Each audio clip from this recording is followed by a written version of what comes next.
జై శ్రీమన్నారాయణ. ఈరోజు మనం ధర్మపదం గ్రంథములోని చాప్టర్ 4 విభాగము 117 భీష్మ పర్వములోని ధర్మాలు చెప్పుకుంటున్నాం. ఈరోజు భీష్ముల వారు దుర్యోధనుడికి చెప్పాడు దేవరహస్యం, నరనారాయణులే నేటి శ్రీకృష్ణుడు అర్జునుడు అని. అయినను ఆ దుర్యోధనుడికి మౌఢ్యము వీడలేదు. అతనికి వీడలేదు కదా, అతని తండ్రికి ఇక్కడ ధృతరాష్ట్రుడికి కూడా వీడలేదు. అప్పుడు అంటున్నాడు సంజయుడు, మహారాజా, నీ తండ్రి భీష్ముల వారు తనకు పరశురాముడు, నారదముని ఇతరులు చెప్పినటువంటి ఈ దేవరహస్యాన్ని 100 ఏండ్లు ముందు ఆయన విన్నాడు. అంతకుముందు ఎప్పుడో జరిగింది ఈ దేవరహస్యం. దానిని చెప్పాడు నీ కుమారుడికి నీ తండ్రి భీష్ముడు. అయినను నీ కుమారుడిలో ఎటువంటి పశ్చాత్తాపము కానీ, బుద్ధి కానీ, ధర్మ జ్ఞానము కానీ, ధర్మబుద్ధి కానీ కలుగలేదు. పైగా ఆ భీష్ముల వారిని నిందిస్తున్నాడు. తాత, నీవు పాండవ పక్షపాతివి, మాకు అన్యాయం చేస్తున్నావు, మనకి ఉన్నవి లేనివి నాకు ధర్మాలు బోధిస్తున్నావు అని నిందిస్తూ మాట్లాడుతున్నాడు భీష్ముడిని. పౌరుషవాక్యములు, నిందావాక్యములు నీ కొడుకు పలుకుతున్నా కూడా ధర్మాత్ముడైన ఆ భీష్ముడికి కోపము రాలేదు, కోపము కూడా రాలేదు, పౌరుషము కూడా రాకుండా మామూలుగానే మాట్లాడుతున్నాడు, మనవడితో తాత అన్నట్లుగా. దుర్యోధన, నా మాట విను, ఎందుకు అలా మదముతో మాట్లాడుతున్నావు? నాతో మాట్లాడే విధానం అది కాదు. ఆనాటి నరుడే ఈ అర్జునుడు, ఆనాటి నారాయణుడే ఈ కృష్ణుడు. ఆ నరనారాయణులు ధర్మ సంస్థాపనకై భూమిపైన అవతరించారు. ఇది నేను ఋషుల వల్ల విన్నాను, అది వాస్తవము కూడా. ఈ నరనారాయణులు కలిసి ఉన్న వైపు ధర్మం ఉంటుంది. ఆ ధర్మం వైపు నారాయణుడే ఉండగా నీవు కాదు కదా. ఆ దేవతలే వచ్చి ఆ నరనారాయణతో యుద్ధం చేసినా కూడా వారిని గెలవలేరు. ఇదే వాస్తవం. ఎందుకు నీ దురహంకారము, అధర్మ మార్గంతో, అసూయతో నిన్ను నీవు పాడు చేసుకొని నీ వంశాన్ని కూడా పాడు చేసుకుంటావు అని చెప్తున్నాడు. కానీ దుర్యోధనుడు మదించిన ఏనుగు వలె మళ్ళా మాట్లాడుతున్నాడు భీష్ములతో. మీకు నేను ఇంతకు ముందే చెప్పాను, సంధి విషయం నాకు ఇష్టపడదు అని, మరలా ఎందుకు ఆ మాటలే ఆడుతున్నారు అంటాడు. అది కాదు దుర్యోధన, నీ వంశము బాగుండాలని చెప్తున్నాను నేను. గనుక వెళ్ళి ఆ శ్రీకృష్ణ పరమాత్ముడినో ధర్మరాజునో వెళ్ళి కలువు, ధర్మంగా సంధి చేసుకో. నేటికైనా మునిగిపోయింది ఏమీ లేదు. వారు ధర్మాన్ని పాలిస్తున్నవారు, వారు నీ మాటని గౌరవించి యుద్ధాన్ని ఆపేస్తారు. వారికి ధర్మంగా రావాల్సినటువంటి వాటా ఇస్తే వాళ్ళకి చాలు.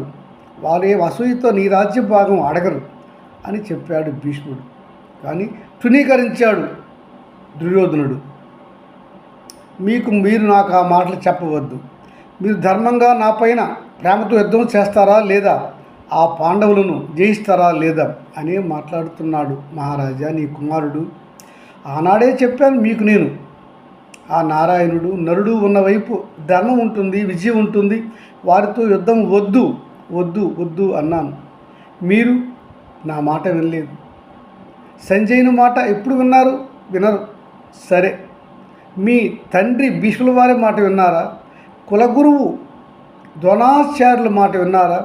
ధర్మనీతిపరుడు మహామంత్రి వీరుడు మాట విన్నారా? ఆ వీరుడు మాట కూడా వినలేదు. సరే, ఋషులు చెప్పారు, వాళ్ళ మాట విన్నారా? అంతెందుకు, దేవాది దేవుడు శ్రీమన్నారాయణుడే శ్రీకృష్ణుడు, ఆయన చెప్పిన ఒక్క ధర్మ విషయంలో కూడా మీరు వినలేదే, సంధికి మీరు నిర్ణయం తీసుకోలేదే, అంతా మీ పుత్రుడిపైన తోసేశారే అని అంటున్నాడు సంజయుడు మహారాజుతో. సంజయ, ఆ ధర్మ పరిణామములు చెప్పకు. ఆ ధర్మసూత్రము నాకును తెలియనులే, ఆపుము. కానీ యుద్ధములో నేడు 4 రోజులు జరిగి ఈరోజు 5వ రోజు అవుతున్నది. మరి మహావీరులు భీష్ముడు, ద్రోణుడు, కృపుడు, అశ్వత్థామ వారిని గెలవగల వారు ఎవరున్నారయ్యా? మరి ఎందుకు ఆ భీముడు గదాధారి అయి నా కుమారులను చీల్చి చెండాడుతున్నాడు, నా సైన్యాన్ని సంహరిస్తున్నాడు? ఇది ఏమి ధర్మము? ఎలా జరుగుతుంది? దేవుడి కారణం ఏమిటి? మరి ధర్మంగా మా వాళ్ళు యుద్ధం చేస్తే ఆ పాండవులు మిగులుతారా? ఎందుకు అలా జరుగుతున్నది చూసి చెప్పు. ఇలాగనే మా వీరులు యుద్ధం చేస్తే ఇంకా మేము పాండవులు ఎలా గెలుస్తాం? మహావీరుడు ద్రోణుడు ఒక్క పాండవులలో ముఖ్య వీరుడినైనా సంహరించాడా? మరి ద్రోణుడు కానీ అశ్వత్థామ కానీ ఎవరినైనా పాండవ వీరుల్లో ఒక్కరినైనా జయించారా? లేదు కదా, సంహరించలేదు కదా. మరి ఎలా మాకు వస్తుంది విజయం? ధర్మంగా వీళ్ళు యుద్ధం మా పైన చేస్తే వారిని సంహరించాలి కదా.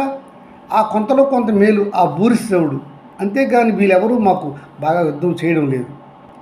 మహారాజా, మీ తండ్రి కానీ ద్రోణాచార్యుల వారు కానీ అశ్వత్థామ కానీ ఇతర వీరులు మీకు అనుకూలంగా యుద్ధం చేయట్లేదంటున్నారా? ధర్మంగా చేయట్లేదంటున్నారా? అంటే మీకు ఎదురుగా ఉన్న పాండవులు అంత అశక్తులా, శక్తిహీనులా? ఎందుకు రాజా అలా అంటున్నావు అని అంటాడు విదురుడితో. అంటాడు సంజయుడు మహారాజుతో. సంజయ, ఏం చేయమంటావయ్యా నన్ను? మరి పాండవులు శక్తి రోజు రోజుకు పెరుగుతుంది, మా కౌరవులు సైన్యం తగ్గుతూ వస్తుంది కదా. మరి అయినా ఎవరనుకోనికి ఏముందిలే, నా కొడుకు దుర్మార్గుడు ఆ దుర్యోధనుడు నా మాట వినలేదు. యుద్ధానికి వెళ్ళవద్దురా అని చెవు నిల్లు కట్టుకొని చెప్పాను, నా మాట విన్నాడా? వాళ్ళ అమ్మ కూడా చెప్పింది, విన్నాడా? వినలేదు. ఎంతసేపు ఆ దుష్టుల మిత్రుల యొక్క మాటే విన్నాడు. యుద్ధానికి వెళ్ళాడు. యుద్ధంలో పాండవులదే పైచేయిగా ఉన్నది. ఏమి చేయాలి, నాకు ఏమీ తోచటం లేదు అని అధర్మంగానే ఆలోచిస్తున్నాడు ఆ మహారాజు. చెప్తున్నాడు సంజయుడు, మహారాజా, ఇది ఏమి నిర్ణయము, ఏమి మాటలు? తప్పంతా నీ కుమారుడిదేనా? మహారాజు నువ్వా ఆయన? నిర్ణయం తీసుకోవాల్సింది నువ్వే కదా. ఈ మాట చెప్పింది భీష్ముల వారు, శ్రీకృష్ణ పరమాత్మ, చివరికి మహారాణి గాంధారికి కూడా. అయినా కూడా మీరు నిర్ణయం తీసుకోలేదే. ఈనాటిదా ఈ అన్యాయము? 13 ఏళ్ల క్రితమే కురుసభలో ఆ ద్రౌపదీ మాతకు జరిగిన పరాభవము ఇంత అంత చెప్పగలమా? ఆనాడే నువ్వు ఆపితే ఈ సమస్య వచ్చి ఉండేదే కాదు కదా. మళ్ళా ఎందుకు జరిగింది పునఃజ్యోతము? నీకు నీ కుమారుల పైన ఉన్నటువంటి అధర్మమైన అవ్యాజ్యమైన ప్రేమ వారిని నాశనం చేస్తుంది. అది నువ్వు తెలుసుకోలేవా? ఇప్పుడు కూడా అధర్మంగా ఉన్నటువంటి నీ కుమారులదే తప్పు లేదని చెప్పుకుంటున్నావా? అధర్మంగా యుద్ధం చేస్తున్నా నీ కుమారులు మీ సైన్యమే గెలవాలని, ఆ ధర్మంగా ఉన్న పాండవులు ఓడిపోవాలని కోరుకుంటున్నావా? ఇది నీకు ధర్మమేనా? సరే సంజయ, యుద్ధం చెప్పు, ఏం జరుగుతుందో అని అడిగాడు మహారాజు సంజయుడిని. మహారాజా, ఈరోజు సాయం సమయంలో భీముడు దుర్యోధనుడు ఘోరంగా ద్వంద్వ యుద్ధం చేశారు. ఆ యుద్ధంలో ఇద్దరు గదాదారులు కాకుండా అస్త్రదారులై యుద్ధం బాణాలతో చేస్తున్నారు.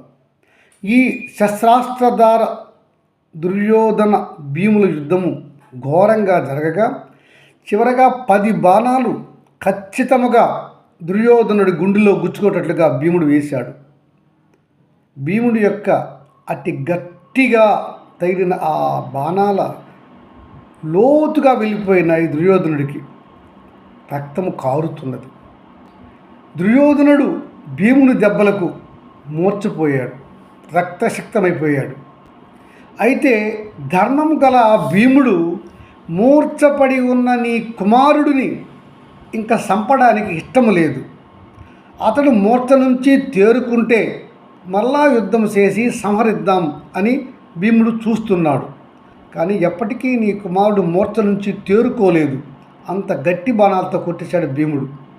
ఇది చూసినటువంటి కృపాచార్యుడు త్వరగా వచ్చి ఆ దుర్యోధనుడిని తన రథంపై ఎక్కించుకొని అక్కడి నుంచి తీసుకొని వెళ్ళిపోయినాడు కృపాచార్యుడు. అయ్యో, దుర్యోధనుడికి అంతటి ఆపత్కాలం వచ్చిందా? ఏమైంది చెప్పు, మూర్ఛ నుంచి తేరుకున్నాడా లేదా నా కుమారుడు అని ఆతృతగా అడుగుతున్నాడు మహారాజు సంజీవుడిని. ధృతరాష్ట్ర మహారాజా, నీ కుమారుడు తేరుకున్నాడు. తేరుకొని కోపంతో, చాలా కోపంతో భీష్ముడిని తిడుతున్నాడు. నన్ను ఈ విధంగా భీముడు కొట్టడానికి కారణం భీష్ముడు ఊరుకుండడం వల్లే. భీష్ముడు మార్చేసి కర్ణుడిని సర్వ సైన్యాధ్యక్షుడిగా చేస్తాను అని అంటున్నాడు దుర్యోధనుడు.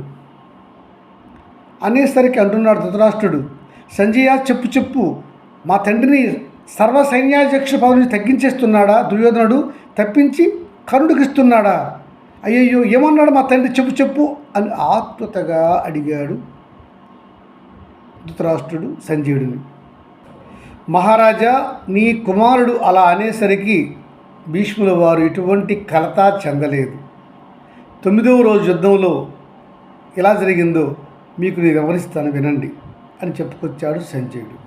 జై శ్రీమన్నారాయణ.